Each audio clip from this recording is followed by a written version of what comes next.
আপনারা কি জানেন ঠিক এই মুহূর্তে বেইজিংয়ের বুকে কেন কাঁপুনি ধরেছে? সাউথ চায়না সিতে যে চীন এতদিন দাদাগিরি করে আসছিল, ভারত কিভাবে ঠিক তাদের নাকের ডগায় গিয়ে এমন এক মিলিটারি স্ট্রাইক করলো যা শি জিনপিং স্বপ্নেও ভাবতে পারেননি। হ্যাঁ, আপনি ঠিকই শুনছেন। ভারত শুধু নিজেদের বর্ডারেই নয়, এবার ড্রাগনের গলার ঠিক কাছে ইন্দোনেশিয়াতে এমন এক প্রাণঘাতী তলোয়ার ঝুলিয়ে দিয়েছে যার পর জিওপলিটিক্সের পুরো গেমটাই বদলে গেছে। ভারত আর আগের মতো ডিফেন্সিভ নয়, ভারত এখন অফেন্সিভ। আজকের ভিডিওতে আমরা শুধু এই সাধারণ চুক্তির কথা বলবো না, আজ আমরা ডিকোড করব ভারতের সেই মাস্টার প্ল্যান, যেখানে ব্রহ্মস আর অস্ত্র এই মিসাইল দিয়ে সাউথ চায়না সি দখল করে নেওয়া হচ্ছে। আর মালাক্কা স্ট্রেট বা স্ট্রেট অফ মালাক্কা, যা চীনের অর্থনীতির লাইফলাইন, তার চাবি ভারত নিজের পকেটে পুরে নিচ্ছে। আপনারা কি প্রস্তুত এই জিওপলিটিক্যাল থ্রিলারের গভীরে যেতে? তাহলে সিট বেল্ট বেঁধে নিন, কারণ আজকের বিশ্লেষণ আপনার চোখ খুলে দেবে। শুরুতেই একটা দৃশ্য কল্পনা করুন। ভারতের প্রধানমন্ত্রী ইন্দোনেশিয়ার আকাশসীমায় প্রবেশ করেছেন, আর তাকে মাঝ আকাশে স্বাগত জানাতে এসকর্ট করে নিয়ে যাচ্ছে খোদ ইন্দোনেশিয়ান এয়ারফোর্সের ফাইটার জেট।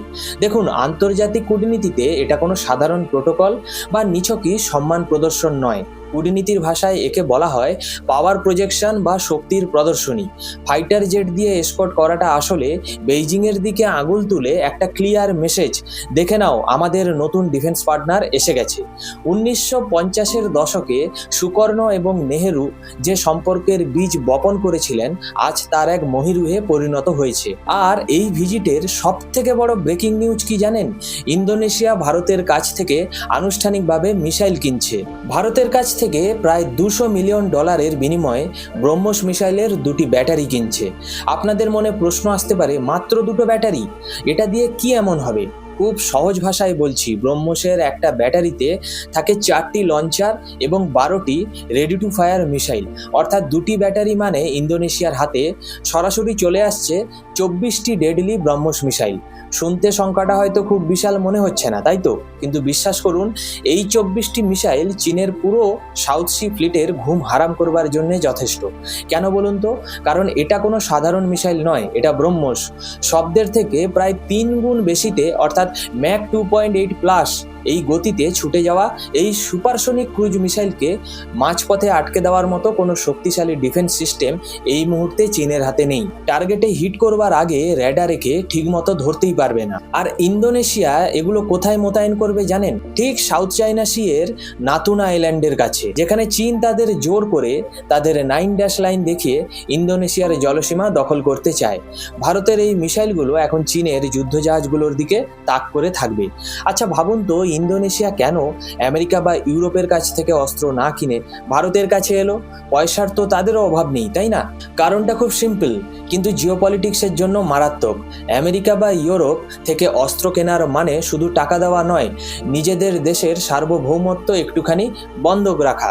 ওয়েস্টার্ন দেশগুলোর অস্ত্রের সাথে হাজারটা স্ট্রিংস অ্যাটাচড বা লুক্কায়িত শর্ত থাকে। ওদের এন্ড ইউজার এগ্রিমেন্ট খুব কড়া, অর্থাৎ অস্ত্র কেনার পর আপনি সেটা কার বিরুদ্ধে ব্যবহার করবেন, কোথায় মোতায়েন করবেন, সব ওদের পারমিশন নিয়ে করতে হয়। আজ যদি ইন্দোনেশিয়া আমেরিকার অস্ত্র দিয়ে চীনের জাহাজ আটকায়, আর কাল যদি ওয়াশিংটন বেইজিং কোনো গোপন ডিল হয়ে যায়, তাহলে আমেরিকার সাথে সাথে বলবে আমাদের অস্ত্র ফায়ার করা যাবে না, পার্টস দেওয়া বন্ধ করে দেবো, স্যাংশন বা নিষেধাজ্ঞা চাপিয়ে দেবো। তুরস্ক বা পাকিস্তানের ক্ষেত্রে আমেরিকা ঠিক এমনটাই করেছে। কিন্তু ভারত এখনো নো ননসেন্স প্লেয়ার। ভারত অস্ত্র দেয় দেশের সুরক্ষার জন্য, ব্ল্যাকমেইল বা পলিটিক্স করবার জন্য নয়। ভারত প্রমাণ করেছে তারা বিশ্বের বুকে একটি অত্যন্ত স্টেবল, স্বাধীন এবং নির্ভরযোগ্য ওয়েপন সাপ্লায়ার। আর দামের কথা যদি বলেন, আমেরিকার সমকক্ষ বা তার চেয়েও আধুনিক টেকনোলজি ভারত দিচ্ছে অনেক সাশ্রয়ী মূল্যে, সাথে দিচ্ছে টেকনোলজি ট্রান্সফারের সুযোগ। বুঝতে পারছেন গেমটা কোথায় গিয়ে দাঁড়াচ্ছে? ভারত শুধু অস্ত্র বিক্রি করছে না, ভারত আসলে এশিয়ার চীনের আগ্রাসন থামানোর জন্য একটা শক্তিশালী দেওয়াল তৈরি করছে। আর ইন্দোনেশিয়া সেই দেওয়ালের সবথেকে গুরুত্বপূর্ণ ইট। আপনারা হয়তো এতক্ষণ ভাবছিলেন ব্রহ্মসই বুঝি ভারতের সবথেকে বড় চাল, $200 মিলিয়ন ডিল, 24টা মিসাইল, ব্যাস গেম ওভার। কিন্তু না, আসল গেম চেঞ্জার, আসল মাস্টার স্ট্রোক লুকিয়ে আছে অন্য জায়গায়, আর তার নাম হলো অস্ত্র মিসাইল। একটু মন দিয়ে শুনুন, ব্রহ্মস নিঃসন্দেহে বিশ্বের সেরা, কিন্তু ব্রহ্মস তৈরি হয়েছে ভারত এবং রাশিয়ার যৌথ উদ্যোগে। এর মানে কি? এর মানে হলো বিশ্ব রাজনীতিতে রাশিয়া আর চীন এখন খুব ভালো বন্ধু। তাই ব্রহ্মস বিক্রি করবার সময় রাশিয়ার একটা প্রচ্ছন্ন মতামত বা জিওপলিটিক্যাল ব্যালেন্সের ব্যাপার থেকেই যায়। কিন্তু অস্ত্র হলো সম্পূর্ণ ইন্ডিজেনাস, অর্থাৎ নাটবল্টু থেকে শুরু করে সফটওয়্যার সবটাই ভারতের নিজস্ব প্রযুক্তিতে তৈরি। এটা কারোর বাবার সম্পত্তি নয়, এটা 100% ভারতের তৈরি একটি এয়ার টু ফায়ার বা আকাশ থেকে আকাশে নিক্ষেপযোগ্য মিসাইল। অর্থাৎ ভারত এই মিসাইল কাকে বিক্রি করবে, কার বিরুদ্ধে তাক করবে, তার জন্য না ওয়াশিংটনের অনুমতির দরকার, না রাশিয়ার অনুমতির দরকার। ইন্দোনেশিয়া তাদের ফাইটার জেট, বিশেষ করে রাফায়েল এবং সুখোইয়ের মতো অত্যাধুনিক যুদ্ধবিমানের জন্য এই অস্ত্র মিসাইলকে বেছে নিয়েছে। কারণ ভারতের এই অস্ত্র হলো এমন একটি অস্ত্র যাকে বলা হয় beyond visual range air two air missile. সহজ বাংলায় এর মানে হলো চোখে দেখবার আগেই শত্রু খতম। এর স্পিড ম্যাক 4.5, অর্থাৎ শব্দের থেকে প্রায় 4 গুণ বেশি। আর রেঞ্জ কত? 100 থেকে 160 কিলোমিটার। ইন্দোনেশিয়ার পাইলটরা নিজেরাই ককপিটে বসেই চীনের ফাইটার জেট তাদের চোখের সামনে আসার অনেক আগেই র্যাডার লক করে অস্ত্র ফায়ার করতেই পারে। ফায়ার অ্যান্ড ফরগেট, একবার টার্গেট লক হয়ে গেলে চীনের জেটের বাঁচার কোনো রাস্তাই নেই।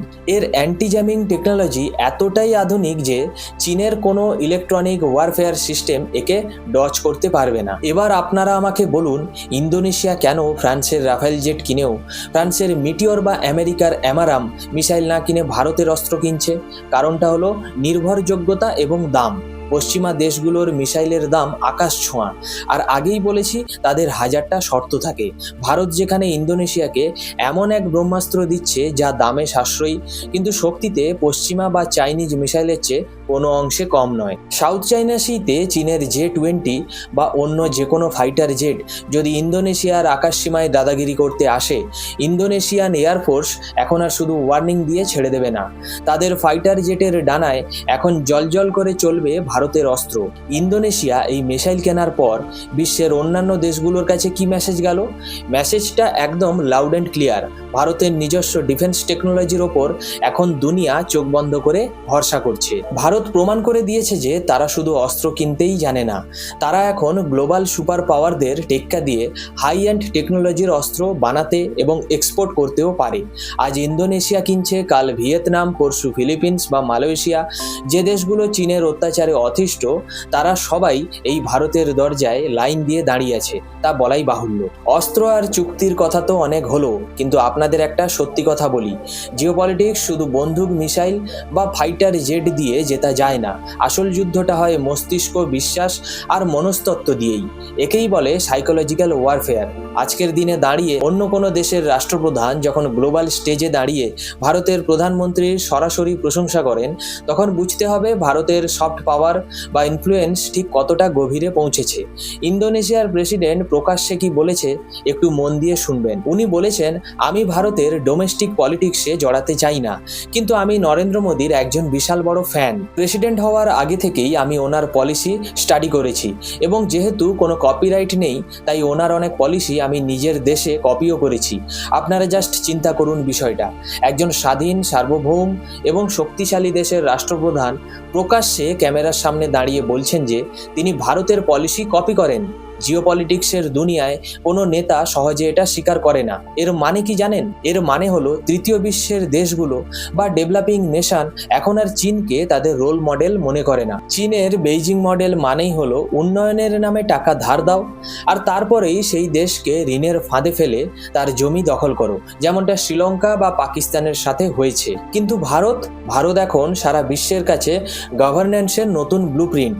Digital India, UPI, infrastructure growth, এই মডেলগুলো এখন অন্য দেশগুলো স্টাডি করছে। তবে এই স্পিচের একটা লাইন আমাকে খুব অবাক করেছে। খেয়াল করেছেন ইন্দোনেশিয়ার প্রেসিডেন্টকে ভারতের প্রশংসা করবার আগে একটা ডিসক্লেইমার দিতে হলো, আমি ভারতের ডোমেস্টিক পলিটিক্সে জড়াতে চাই না। কেন বলুন তো এই কথা কেন বলল? কারণ আজকের দুনিয়ায় ভারতের অবস্থা এমন হয়েছে যে আপনি যদি ভারতের জন্য সামান্য ভালো কিছু বলেন, দেশের ভেতরেই একটা নির্দিষ্ট লবি আপনাকে সাথে সাথে অন্ধভক্ত বলে ট্যাগ করে দেবে। তাই বাইরের দেশের নেতাদেরও মেপে কথা বলতে হয়, কিন্তু তা সত্ত্বেও তিনি সত্যটা স্বীকার করতে পিছুপা হননি। এবার আপনারা ভাবুন, যেখানে আমাদের আশেপাশের কিছু প্রতিবেশী দেশ যেমন ধরুন বাংলাদেশ বা নেপালের রাজনীতিতে কখনো কখনো অ্যান্টি ইন্ডিয়া কার্ড খেললে ভোট বাড়ে, সেখানে ইন্দোনেশিয়া কেন ভারতের এত কাছে আসছে? কারণ ইন্দোনেশিয়ার লিডারশিপ অত্যন্ত প্র্যাকটিক্যাল। তারা জানে আমেরিকার ট্রাম্প বা কানাডার জাস্টিন ট্রুডোর মতো নেতারা নিজেদের দেশেই ডোমেস্টিক ভোট ব্যাংক সামলাতে গিয়ে ভারতের মতো সুপার পাওয়ারের সাথে সম্পর্ক নষ্ট করে কি বিশাল ক্ষতি করেছেন। জাস্টিন ট্রুডো তো একটা চরম উদাহরণ, যিনি একটা দেশের সাথে পুরো কূটনৈতিক সম্পর্ককে খাদের কিনারে ঠেলে দিয়েছেন। কিন্তু ইন্দোনেশিয়া বা ইতালির জর্জিয়া মেলোনির মতো প্রো ইন্ডিয়া লিডারশিপ একদম উল্টো পথে হাঁটছে। যখন কোনো দেশের শীর্ষ নেতা ভারতের প্রতি এত পজিটিভ থাকেন, তখন সেই দেশের আমলাতন্ত্র, মিলিটারি এবং ট্রেড ডিপার্টমেন্টও ভারতের সাথে কাজ করতে 100% ভরসা পায়, যার রেজাল্ট এই গোল্ডেন পিরিয়ড। চোখের পলকে $200 মিলিয়ন ব্রহ্মস ডিল সাইন হয়ে যায়। সবাং পোর্টের মতো স্ট্র্যাটেজিক জায়গায় ভারতকে অ্যাক্সেস দিয়ে দেওয়া হয়, কারণ তারা জানে ভারত তাদের পার্টনার, কোনো কলোনিয়াল মাস্টার নয়। এবার আসে এই পুরো ভিডিওর সব থেকে সেন্সিটিভ এবং ডেঞ্জারাস পয়েন্টে, যে পয়েন্টটা চীনের থিঙ্ক ট্যাঙ্কারদের রাতের ঘুম কেড়ে নিয়েছে। শব্দটা হলো মালাক্কা স্ট্রেইট বা strait of Malacca. Strait of Malacca হলো মালয়েশিয়া এবং ইন্দোনেশিয়ার মাঝখানের একটা সরু জলপথ। আপনারা কি জানেন চীনের প্রায় 70 থেকে 80% বাণিজ্য এবং জ্বালানি তেল এই মালাক্কা স্ট্রেট দিয়েই যায়। যদি কোনোদিন এই পথটা ব্লক করে দেওয়া হয়, তাহলে চীনের কি হবে? চীন আক্ষরিক অর্থে ভাতে এবং তেলে মারা পড়বে। চীনের অর্থনীতি স্থবির হয়ে যাবে। একেই বলা হয় চীনের মালাক্কা ডাইলেমা। আর ভারত ঠিক এখানেই চীনের গলায় রক চেপে ধরেছে। ভারত ইন্দোনেশিয়ার সাথে চুক্তি করেছে যে মালাক্কা স্ট্রেইটের মুখে অবস্থিত ইন্দোনেশিয়ার সাবাং পোর্ট এবার ভারত ডেভেলপ করবে।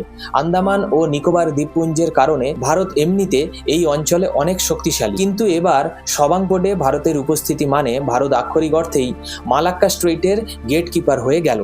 কালকে যদি ভারত চীন যুদ্ধ হয় বা ইন্দোনেশিয়া মালয়েশিয়া অঞ্চলে কোনো উত্তেজনা তৈরি হয়, ভারতের নেভি এক তুড়িতে চীনের পুরো ট্রেড রুট ব্লক করে দিতে পারে। ভারত আর ইন্দোনেশিয়ার এই সম্পর্ক শুধু আজকের নয়, এই সম্পর্ক হাজার বছরের।